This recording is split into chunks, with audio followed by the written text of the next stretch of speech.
In the 19th century, nearly all of Southeast Asia fell under European rule. Britain controlled Burma and Malaya. France dominated Vietnam, Laos, and Cambodia. The Dutch ruled Indonesia. Spain, and later the United States, held the Philippines.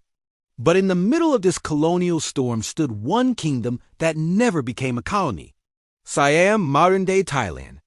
How did a relatively small Asian monarchy survive the age of imperial conquest? Was it geography, military strength, diplomatic genius, or strategic sacrifice? Before we begin, if you value fact-based historical and geopolitical documentaries, take a moment to like, subscribe, and share. It helps support deeper educational content like this. Now, let's examine how Thailand navigated one of the most dangerous centuries in global history. By the early 1800s, European empires were expanding aggressively into Asia. The Industrial Revolution gave Western powers advanced naval fleets, modern firearms and artillery, steam-powered logistics, financial capital for overseas expansion. Southeast Asia was particularly valuable for trade routes between India and China, access to spices, rubber, tin, rice. Strategic naval positions. The British expanded eastward from India into Burma and Malaya. The French pushed westward from Vietnam into Cambodia and Laos. Siam stood directly between these two imperial powers. Geographically, it was a buffer zone, and being a buffer can be dangerous or strategic. Instead of resisting colonization militarily like many of its neighbors, Siam chose a different path. But that path required calculated compromises. In 1851, King Mongkut ascended the throne of Siam. Unlike many Asian monarchs of his time, Mongkut had spent years as a Buddhist monk, where he studied Western science, languages, and global politics. He understood something critical. Siam could not defeat European powers militarily. Instead of confrontation, he chose diplomacy and adaptation. In 1855, Siam signed the Bowring Treaty with Britain. The treaty reduced trade barriers, granted extraterritorial rights to British subjects, opened Siam to foreign trade. At first glance, this looked like a loss of sovereignty, and in some ways it was. But Mongkut calculated that limited concessions were better than full colonization. By modernizing trade and avoiding military conflict, Siam bought time to reform, time to adapt, time to survive.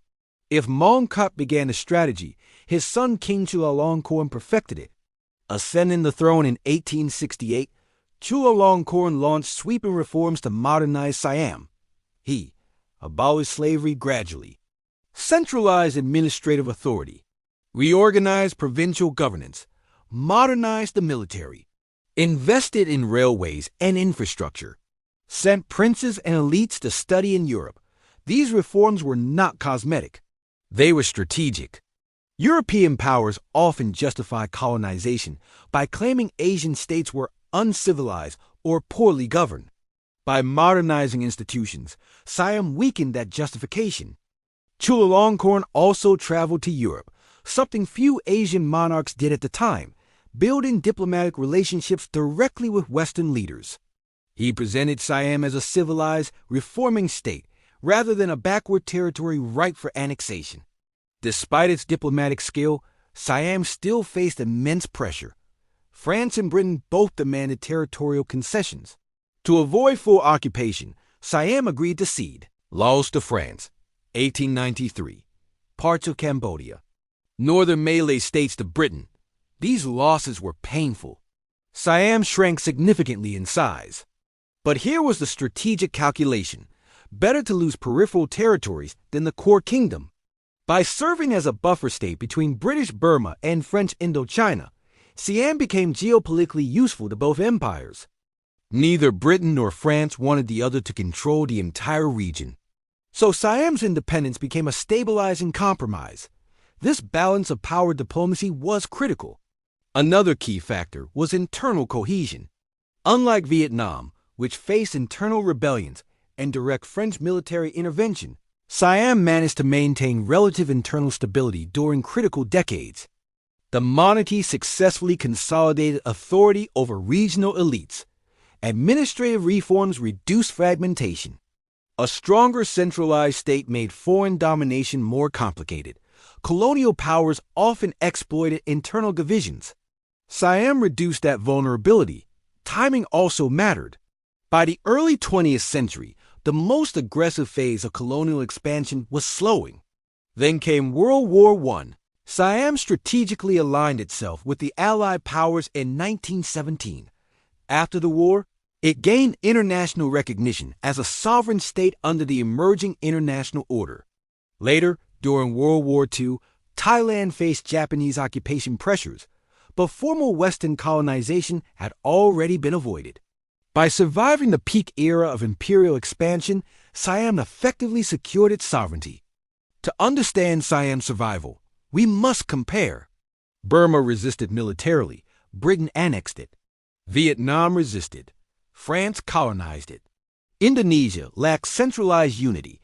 The Dutch consolidated control. The Philippines fell under Spain. Siam's strategy differed fundamentally.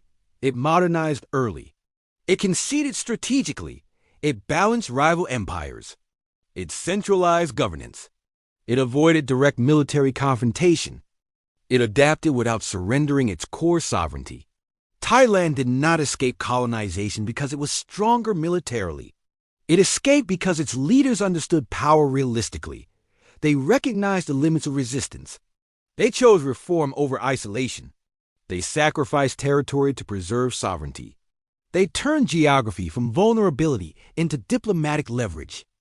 And most importantly, they modernized before colonization became inevitable. Thailand's survival was not accidental. It was strategic. It was calculated. And it required difficult compromises. In an age when empires carved up continents, Siam preserved its independence through diplomacy, reform, and geopolitical balance. History often celebrates battlefield victories, but sometimes survival itself is the greatest victory. If you found this historical analysis insightful, comment, share, and subscribe for more in-depth explorations of how nations rise, adapt, and survive. History is not only about conquest, it is also about strategic survival.